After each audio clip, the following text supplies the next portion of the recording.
पूर्वा को जनूबी इंडियन खाने बहुत पसंद हैं, इसीलिए उन्होंने डोसा के साथ इडली और उत्थापम मंगवाया है।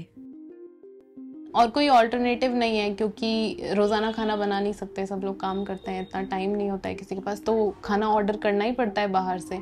और ज़्यादातर जगहों से जहाँ से भी हम खाना ऑर्डर करते हैं तो प्लास्टिक कंटेनर्स में ही खाना आता है। फीकस आमदनी में इजाफा, दफातर में काम का दबाव और छोटे या न्यूक्लियर खानदानों का बढ़ता रुझान, कई वजूहात की वजह से पूर्वा जैसे लोग अब ज्यादातर खाना घर पर ही मंगवाना पसंद करते हैं। एक अंदाजे के मुताबिक इंडिया में हर सेकंड 47 ऑनलाइन फूड ऑर्डर्स किए जाते हैं और इम्कान यह है कि ये सनत 2033 तक 265 अरब डॉलर तक पहुंच सकती है। इंडिया में स्मार्टफोन आम हो चुके हैं और खाना 30 से 40 मिनट के अंदर आपके दरवाजे पर पहुंच जाता है। खासतौर पर कोविड के बाद इसके इस्तेमाल में बहुत इजाफा हुआ है, लेकिन इस सहूलत की कीमत भी है।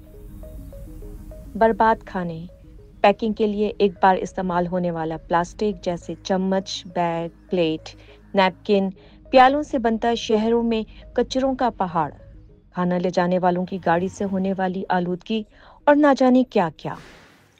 अश्वनी बंसवानी, जो दिल्ली के करीब नोएडा में एक क्लाउड किचन चलाते हैं, प्लास्टिक से होने वाले वेस्ट से बखूबी वाकिफ हैं। अप्रोक्सीमेटली एक ऑर्डर में 50 से 100 ग्राम प्लास्टिक है जो बेसिकली यूज़ होता है। तो अगर कोई किचन मान लीजिए 100 ऑर्डर एक दिन के करता है तो 100 into 10 मतलब 10 किलो के करीब आइडियली प्लास्टिक, अगर वो प्योर प्लास्टिक पे काम करता है तो वो यूज़ होना चाहिए। जो छोटे ऑपरेटर्स, छोटे प्लेयर्स जो होते हैं जिनके लिए एक एक रुपया इंपॉर्टेंट होता है, वो लोग डेफिनेटली सोचते हैं कि मैं प्लास्टिक करूँ तो मेरे थोड़े पैसे महीने के 10-15 हज़ार रुपये बच जाएंगे। सरकारी आदादोशुमार के मुताबिक इंडिया ने 2022-23 में 41 लाख टन से ज़्यादा प्लास्टिक वेस्ट पैदा किया।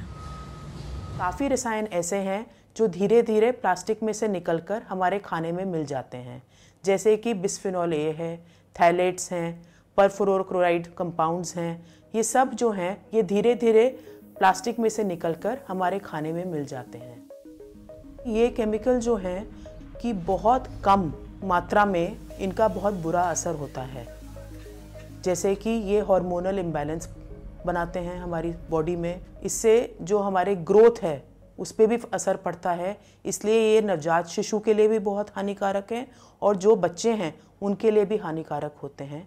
इसके अलावा कई सारे कैंसर हैं जिनके ऊपर शोध चल रहा है कि वह इससे किस तरह से होते हैं। इंडिया समेत कई ममालिक ने सिंगल यूज यानी एक दफ़ा इस्तेमाल होने वाले प्लास्टिक पर पाबंदी लगा दी है, लेकिन अक़वाम मुत्तहिदा के मुताबिक आज भी 1.9 से 2.3 करोड़ टन प्लास्टिक का कचरा हमारी नहरों, झीलों और समंदरों को आलूदा कर रहा है। ये प्लास्टिक जो सैकड़ों साल बाकी रह सकता है, सब्जियों, फलों और अनाज के जरिए दोबारा हमारी प्लेट में वापस आता है।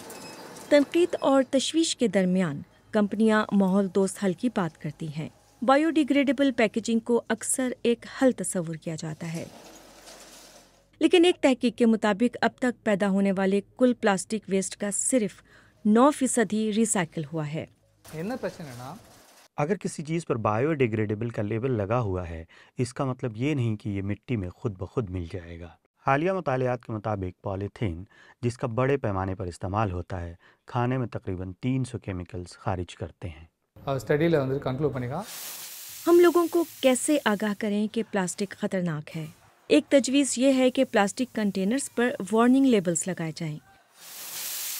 यह बेहतर यह है कि प्लास्टिक का इस्तेमाल मुकम्मल तौर पर बंद कर दिया जाए, जैसे चेन्नई के एक होटल ने किया है। हमने पैकेजिंग के लिए केले के पत्ते और कागज़ का इस्तेमाल शुरू किया है, लेकिन मशरूबात की पैकेजिंग के लिए कोई लीक प्रूफ मुतबादिल नहीं है। इस पर आने वाले अखराजात भी एक बड़ा चैलेंज है। हम जो मुतबादिल इस्तेमाल कर रहे हैं, इस पर प्लास्टिक के मुकाबले में 3 गुना ज़्यादा खर्च आता है।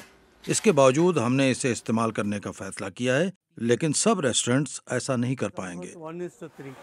एक दफ़ा इस्तेमाल होने वाले प्लास्टिक पर इन्हिसार के इस मॉडल को बदलने के लिए हमें अवामी आगाही, कम्युनिटी वर्कशॉप्स और कानून का सख्ती से नफाज करना होगा।